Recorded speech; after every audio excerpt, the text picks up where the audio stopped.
Hello, hello, hello, New Haven, and welcome back to Arts Respond on WNHHLP 103.5 FM, New Haven. I'm your host, Lucy Gellman, and I'm really, really excited to be here today with a couple of the cast members of Family Business, which premieres tonight, Friday the 13th. So I know that having you with me, it would be a gift any day, but it's an extra special gift today for cast members to give of their time on the day of a performance. So you may be asking yourself, what is Family Business? And if somehow you are in New Haven and you have not heard of this very special show, to which you should buy tickets and we'll let you know how, it is a play about pizza, or apizza, as we say in New Haven, inspired by the real stories of New Haven apizza pioneers. Family Business, apizza or apizza play follows the practice this, but the Carbonizatto family, is that correct? Carbonizatto. Okay, which means char, and we'll get into that because it's part of what New Haven, what's so special about New Haven pie. The family's pizza shop from its immigrant beginnings as it passes down over generations. This production explores New Haven pizza magic, la magia della pizza, from New Haven's cultural and historic connection to pizza. And today I am so lucky to have with me Susan Culp, Jonah Alderman, and Shane Quinn, three members of a Broken Umbrella theater company. We'll talk about this more. Jonah, you were born into it. And Shane and Susan, you have been in productions for like a good while now. This is my first production with. I just feel like maybe you've been in the theater world forever. Yes, true. And I feel like usually, like your thing, Susan, is usually doing like 3 to 5 productions at any one given time. This is true. And yeah, Shane, for me, first. Yeah, for me, Susan, it's really my year anniversary of working with a Broken Umbrella, and what a year it's been. But I was brought on board last year for a slice of this story, which I'm sure we'll talk about, which was really the incubator sort of thought process of beginning to put this story together, which we did at Next Door Pizza in New Haven.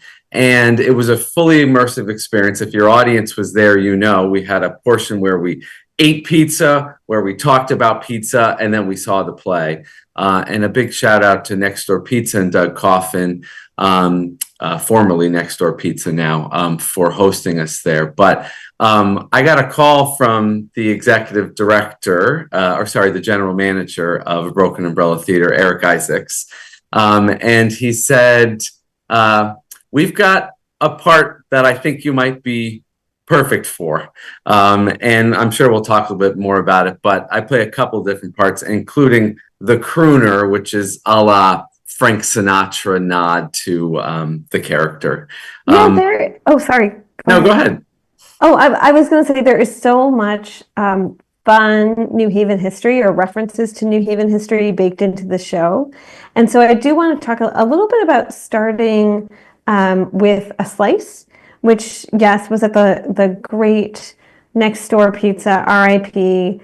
I haven't eaten pizza since it closed. I don't think we will. We don't have to get into this, but it was the only pie I would eat in New Haven. Controversial take, I know. Excellent. No, I mean, absolutely. Yeah. And Doug's been instrumental in the process. We had rehearsals, Lucy, where Doug taught y'all how to make pizza. We just made pizza. Exactly. So literally method acting. Yeah. And if you come to see Family Business, I don't want to give too much away, but there is real pizza on stage. Amazing. So you start with a slice. And I know a little bit from both Eric Isaacs, who Shane, you mentioned, and Jess Mack, who has just been an instrumental part of this process and also just a Broken Umbrella, that there were a lot of kind of just like noodling around and talking about pizza and deciding, okay, we're going to do this production around pizza, which in New Haven can be a sort of political decision. And so y'all come into the show, and how did you feel as you were rehearsing for what you knew would be a a slice of the bigger pie, which of course is coming to the stage starting tonight. I'm happy to take that one. I mean, I would say this, in these trying times, pizza is something everybody can love. Pizza is something everybody can come around. No matter if you have your preferences about how it's served or what style it's served in, it's something we can all get around. And that's really the heart of what's at this show. It's coming together to break bread in community. And that's what so much of Broken Umbrella is about, is doing shows in the community, for the community, about the community, and site-specific places. We mentioned Next Door Pizza. The show takes place in the physical space of the City Seed space at 162 James Street, which is a food incubator in New Haven.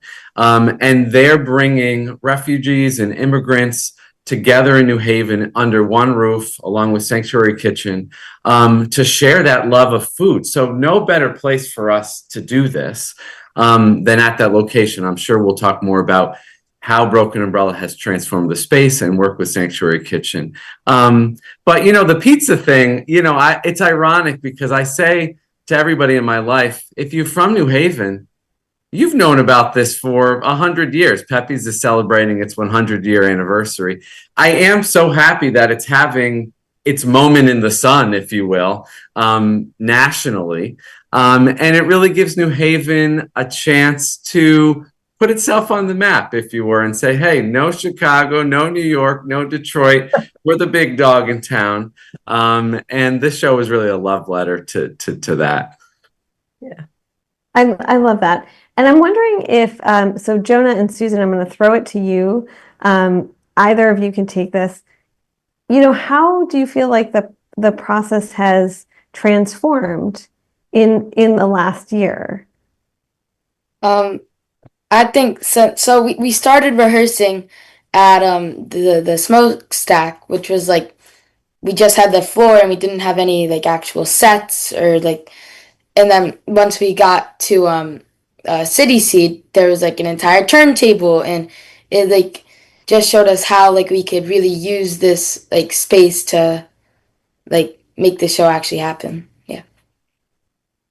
Yeah, I think, Lucy, what you said that word noodling. I think that's what, Broken Umbrella is so good at, like starting with this seed of a slice that we did last year and then let it rest. And Jess Mack and Matt Gaffney especially worked on the script for this, and we would get together frequently in this last year and read different sections and talk about it and give our impressions, and things would get changed and we'd work a scene and things would get changed. I mean, up until last night, we're working things and changing things and adding, we try things and see what, throw the pizza dough against the wall and see what sticks kind of thing.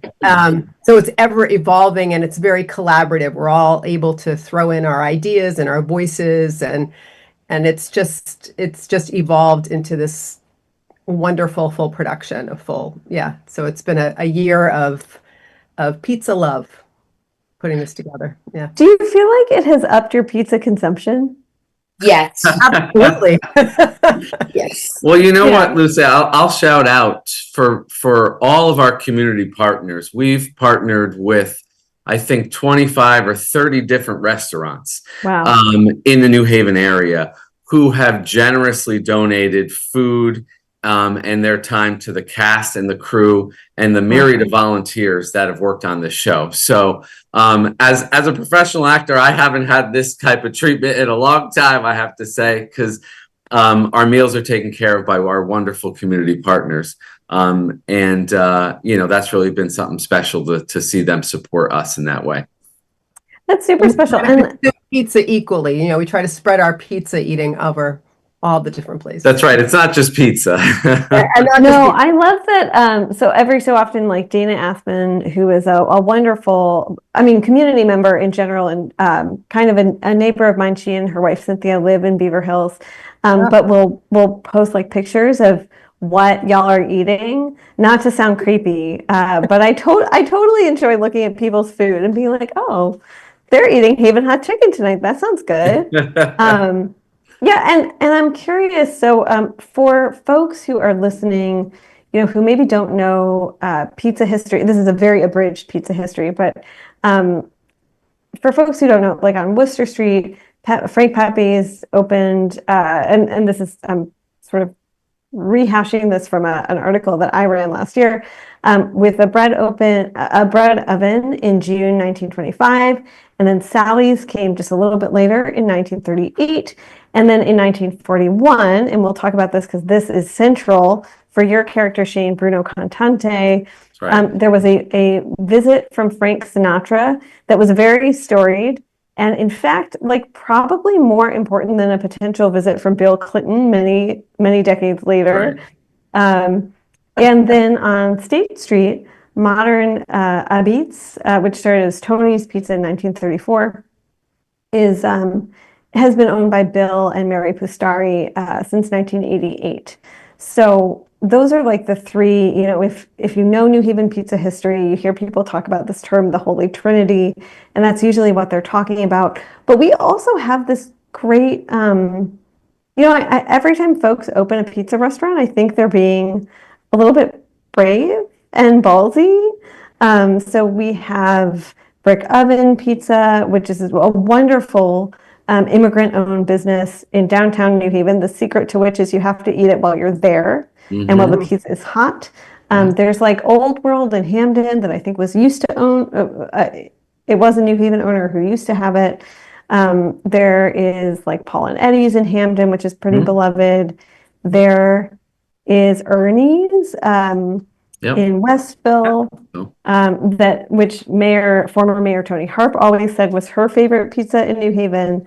So we have a pizza landscape a little bit, and of course RIP next door, but there was for a brief and glorious moment next door pizza in Jocelyn Square in New Haven. Did y'all feel like coming to the show you were familiar and pretty conversant in the pizza history of New Haven, or did you feel like that's like it's so overdone?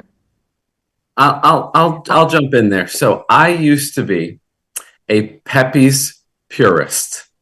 And in my younger days, I know I'm throwing the gauntlet down. Oh, no.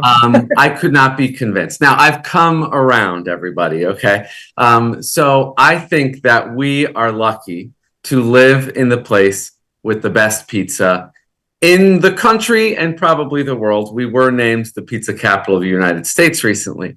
And you know what? To tie it back to the show, the show kind of touches on that too, Lucy. We know the stories of what you had mentioned, Frank Pepe and the Consiglios and Sally's and Modern and the Big Three and all that.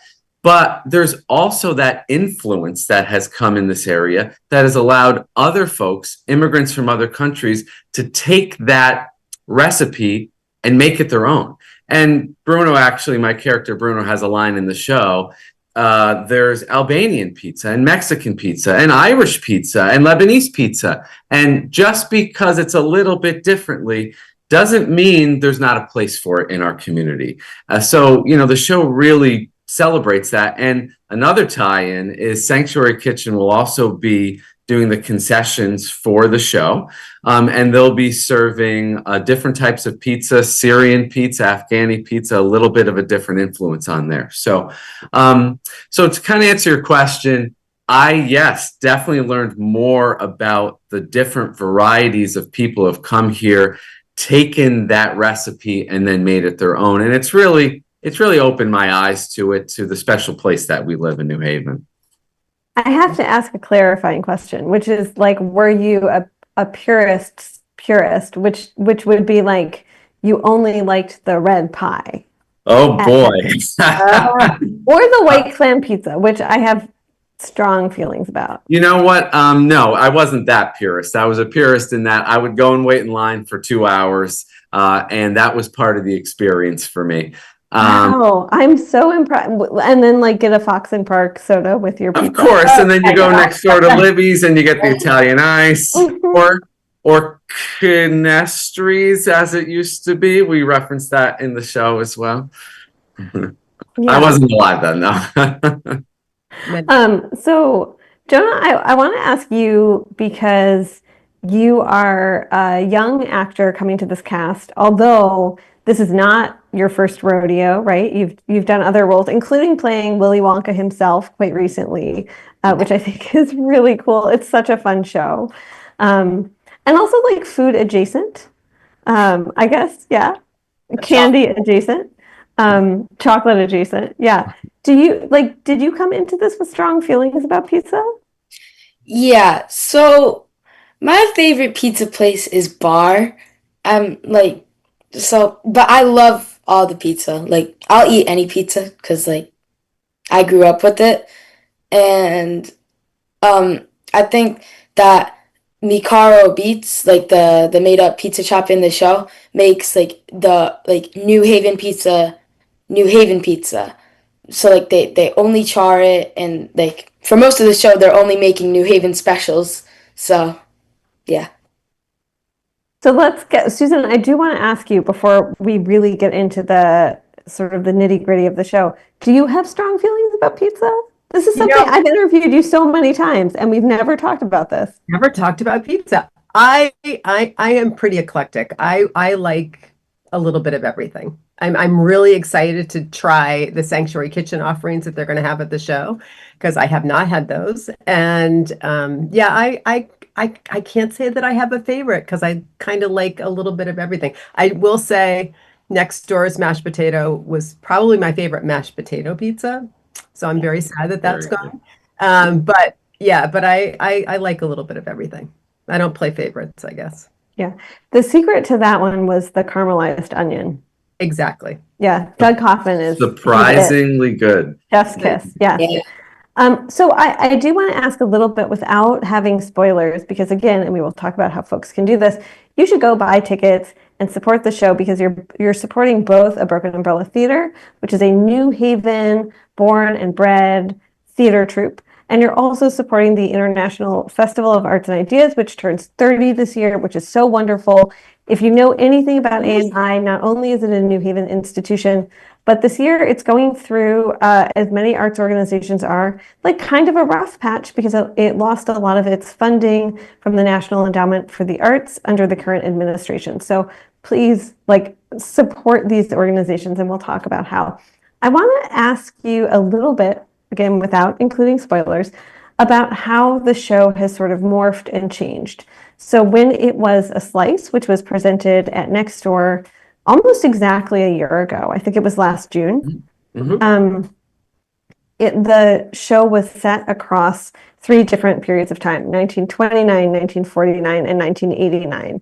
And it was told, I really liked this, not in a linear way specifically, it sort of jumped between those periods and you got a real feeling for this family and how generations sort of speak to each other, even beyond the veil, right? We carry our parents and our grandparents and our great grandparents with us even after they've passed on. So knowing that that was the framing that y'all were working with, I'm wondering how the show has sort of morphed and changed in the last year. I think it's just expanded that theme. You're still looking at multi-generational family experience. It's the business of being a family and how that what are the expectations as the generations progress in families and business and all of that. And the same thing. We jump back and forth, jump around in time, and but again, the same multi-generational, experience. Yeah, I would add to that. So we have maintained that jump in time. So the story is not told linear. Some things change, though, about where things were put. So like, for example, my character, Bruno Cantante, in A Slice, came out in all his glory in his 1940s self in A Slice. You mentioned our wonderful director, Jess Mack, and co-writer Jess Mack, along with Matt Gaffney, our co-writer, and a myriad of other technical hats that he wears. But they had sort of reworked where Bruno comes into the show. And actually, we see Bruno now, not to give too much away, but in semi-present day, about 2010s is when we see him. So it's still a dream sequence, but he's actually with he's with Francesca in 2010, played by great Susan Culp, rather than young Francesca, played in the 1940s. So there was a bit of a reworking of some of those. I also play a couple of other characters, like a lot of company members do as well. I also play Pete Jr. as he appears in wartime. So we see this fictionalized family, the Carbonizatto family, throughout these different decades, and the influences that are happening on them at those times, most notably World War II in the 1940s, and Pete Jr., the son, going off to war, and how that sort of influences the family dynamic. So that portion has also been expanded in a wonderful letters sequence of Pete writing letters back and forth to his family.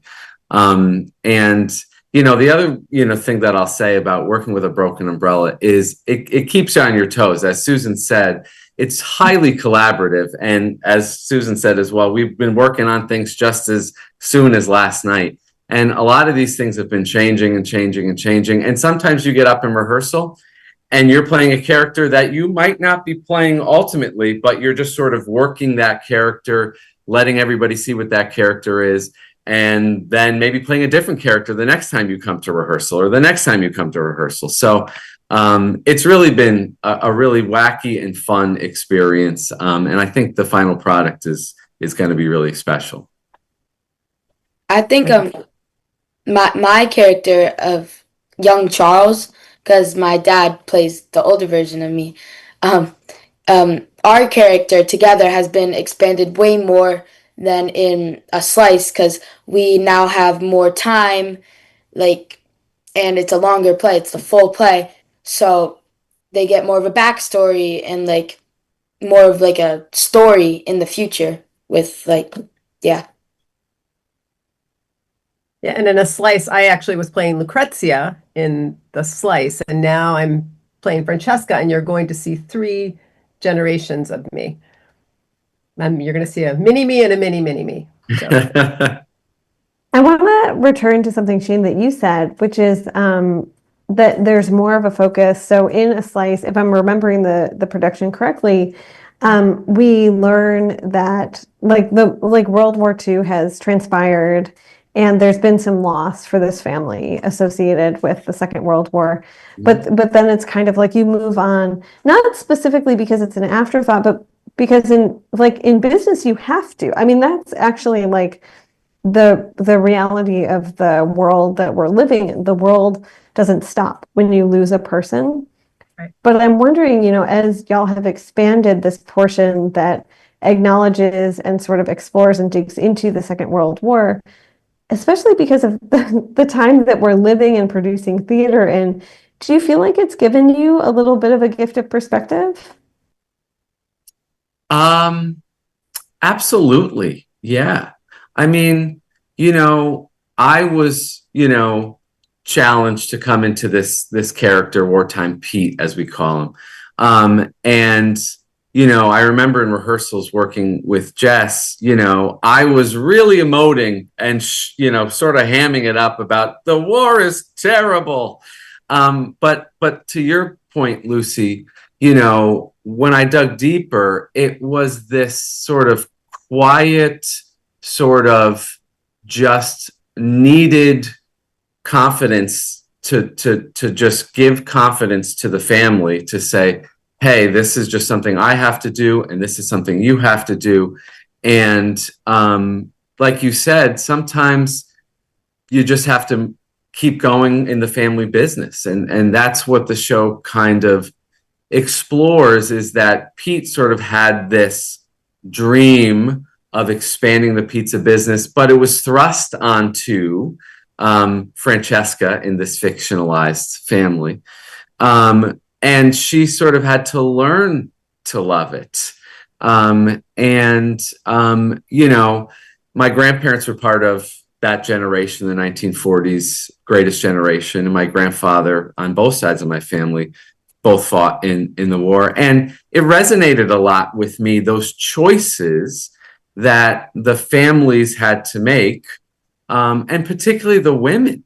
This story is, I think, so beautifully centered on the women's story. We know a lot about Frank Pepe. He's on the picture of the box, and Sal Consiglia and all those guys, but it's the women behind them, Philomena Pepe and Flo Consiglio and the Zupardi sisters. And there's so many instances in the pizza business of the women who are, the brains behind the outfit, if you will, and they had to really sort of pick up,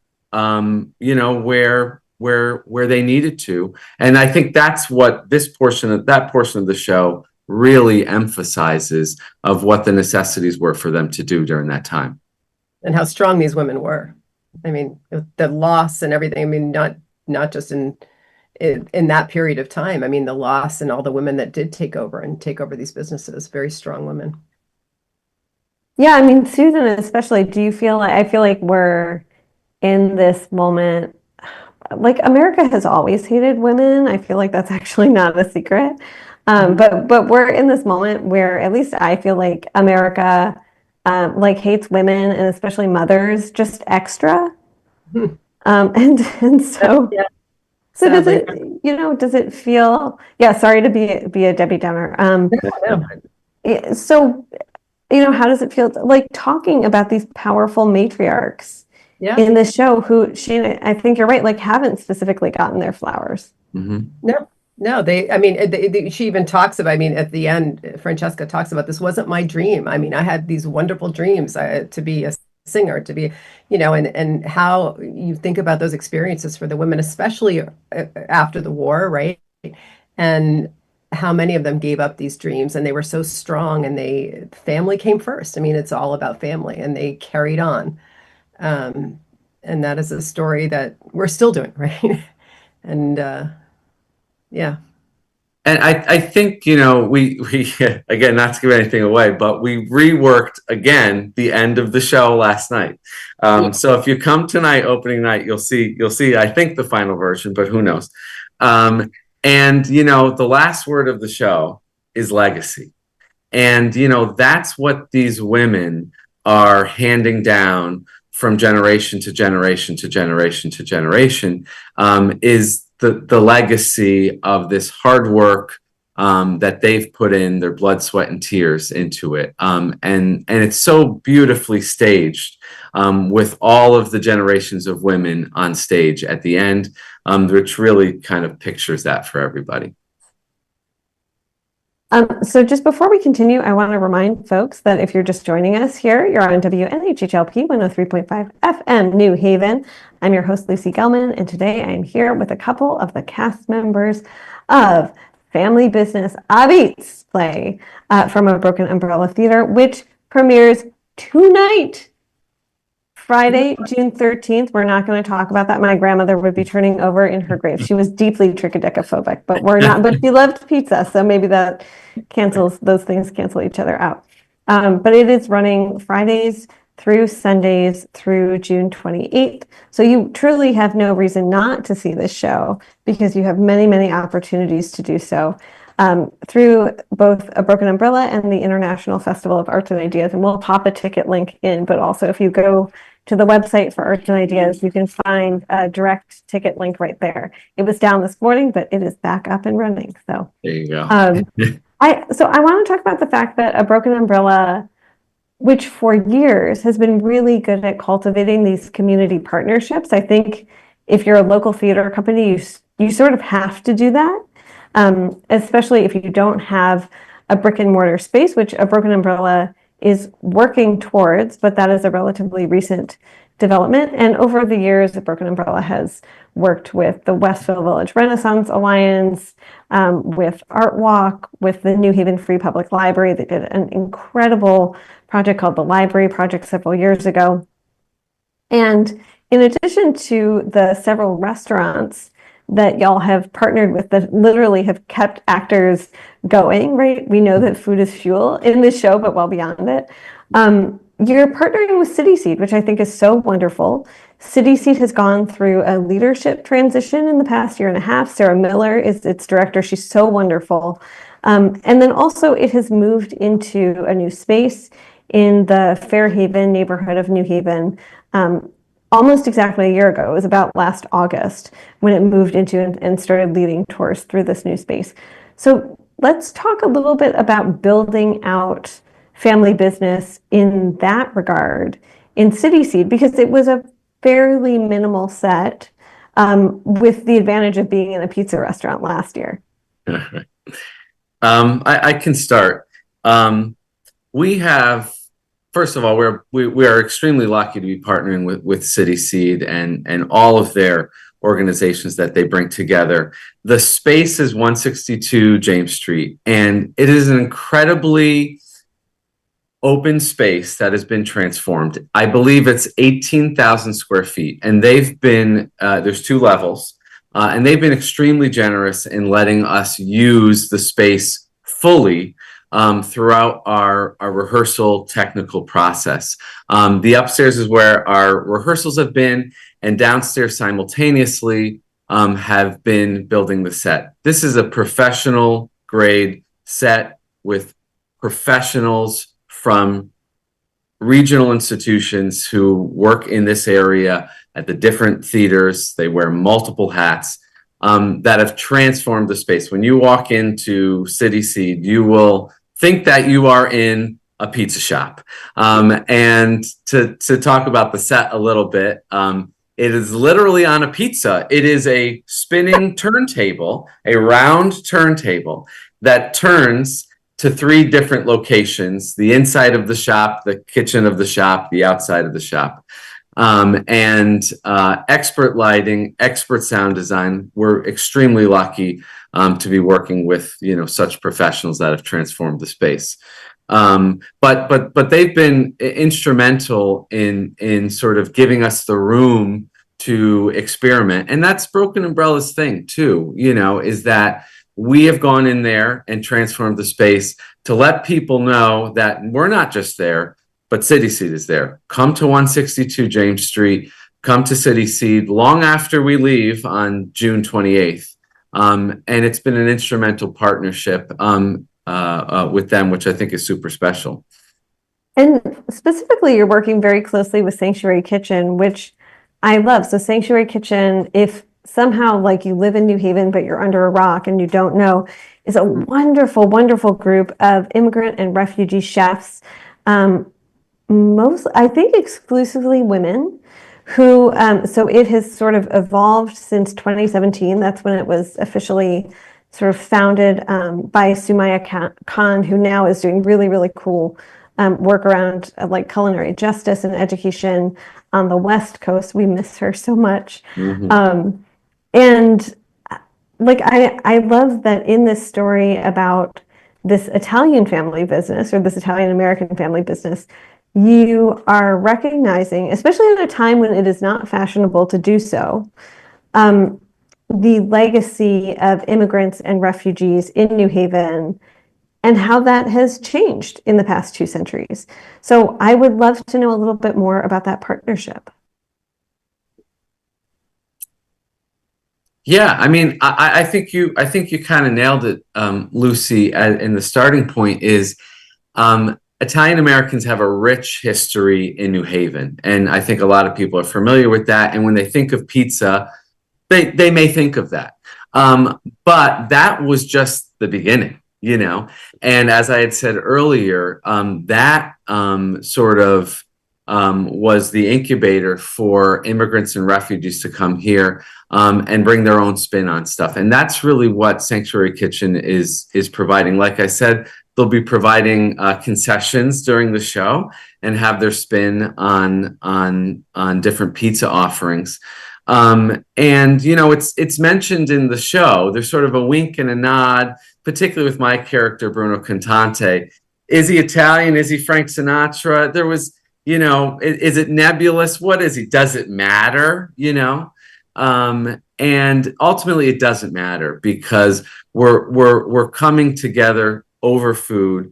We're coming together to support immigrants and refugees in this country and support them in building business and supporting their families, which ultimately, as we know, goes out and supports the community and supports all of us, So, after next door, when we were looking for a space, next door was great, but we couldn't fit a turntable in there. Otherwise, we might have tried to, So the physical space worked, yes, at City Seed, 18,000 square feet, but mostly it was this connection to pizza and food and the immigrant story in our community that really just resonated way more than anything else.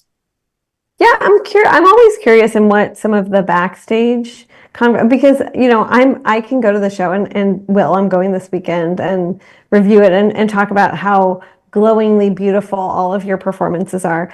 But especially in this time we're living in, and working with City Seed and working with Sanctuary Kitchen, have there been some conversations about that? Because I think history is a great gift and a great teacher to all of us, even though some folks are trying to erase it right now. But we forget that when waves of immigrants came to the US in the 18th and 19th centuries, including Italian Americans, then Italians, including Irish people, they were not accepted as white until they were. The phenomenon of becoming white and therefore normalized as American happened during the 19th century. And then for Ashkenazi Jews like myself, it happened much later. It happened in the really the middle of the 20th century. So, I'm curious, we are living in a period where New Haven is a welcoming city and a sanctuary city, and very, very deeply proud of that. We have sued the current administration, the Trump administration, over our welcoming city status when the president said he was going to withhold federal funds from New Haven because we follow the Trust Act and we welcome immigrants and refugees from across the globe. What have some of those conversations looked like backstage?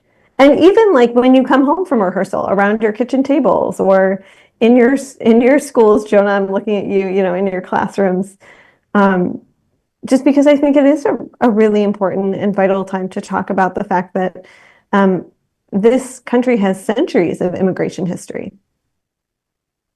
Yeah, well, I think none of us would be here if there weren't for immigrants, because everybody is really from somewhere else. But also my family's business, Alderman Dow, was founded by immigrants in 1895. So yeah, it's you need immigrants. America is a melting pot. So immigrants and everybody make up America and New Haven, and you wouldn't have it without them. Yeah. Well said, Jonah. Yeah. I would say, Lucy, that the show explores that a little bit in that we see obviously this Italian family, but through the struggles and the different sort of outside forces that are working on the family, and the way that our country is changing, we also see a wonderful representation of people of color in the show as well, and their struggles and how that may be different, maybe similar but different than the struggles of the Italian family, and the different unique struggles that they had in this country to particularly own a business, run a business, to make it profitable, to get recognition. And we see that in the show where ultimately the business is taken over by the Peppers family, another fictionalized family. And it touches on the struggles that they had to go through. So that is definitely addressed in the show.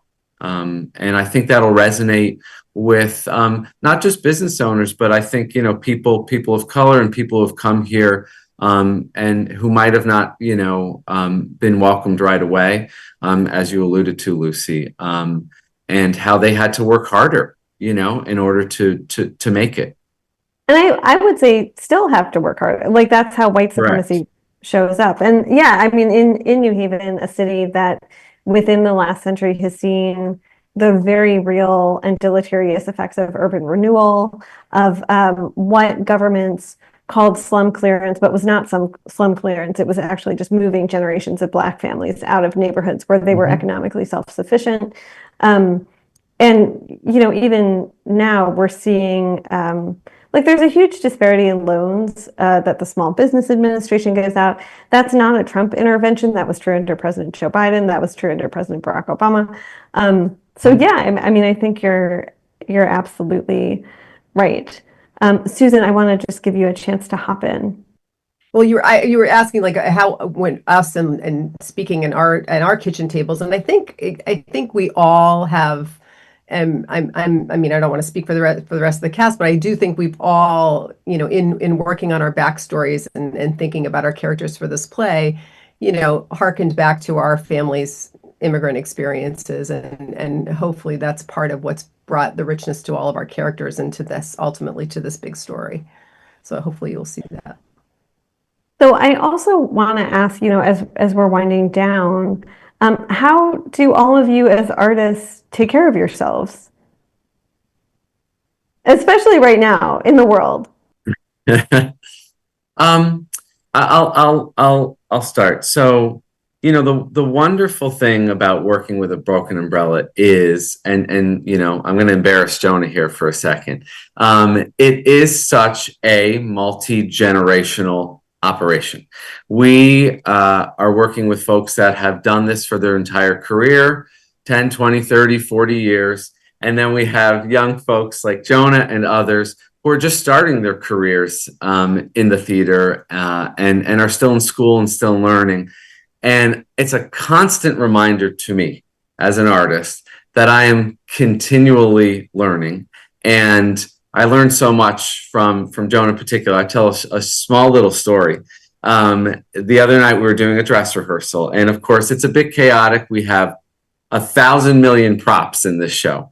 And I was looking for a very small rag that I needed to go on. I didn't even have any lines in the scene. I just needed to go on and wipe a table down and get off. And I don't know if you remember this, Jonah, but Jonah was about to go on stage as well and had a rag. And I said, is that your rag? Is that my rag? He said, no, that's yours. I said, oh, okay, I'm going to try to find another rag. I turn around and Jonah gives me his rag and says, I'll come up with something else to do. Here, you go. And I thought to myself, damn, I should have done that. Why was I afraid to go on stage without my prop? And Jonah was like, I got this. I'm going to come up with something. Yes, Jonah. It was a small moment, but it taught me, it recentered me to say, you know what, you're constantly learning, you're constantly challenging yourself as an artist, and Broken Umbrella is the place to do that. The space is there for that, and everybody supports each other in that way. So that's kind of a magical thing that I've come to. I think we all take care of each other in this process. This is a wonderful, Broken Umbrella is a wonderful group. I mean, I think artists in general are like that. I feel it especially with this group. And I think, you know, I have great hope for this world, and I have great hope that through the arts, I think the arts is a great way to, you know, to show the world like this immigrant experience, and hopefully have people talking about it when they're leaving the room and being in a place like City Seed and working with Sanctuary Kitchen. And, you know, through the arts, I think we can take care of the world through the arts. And that's how we take care of ourselves as well. Oh yeah, I mean that's why we see, and this is a whole soapbox, and I'm not going to go there, but that's why we see the federal government attacking arts institutions, right? Because that's the key. That's how we teach each other empathy. Mm-hmm. Jonah. Yep. You know, for you, like, how are you? You're also you just graduated from the 6th grade, right? Yeah. Middle school is hard. You couldn't pay me to go back to middle school. It's hard. And so for you, how are you taking care of yourself in this moment? I don't know. I'm just getting no sleep because I don't know. But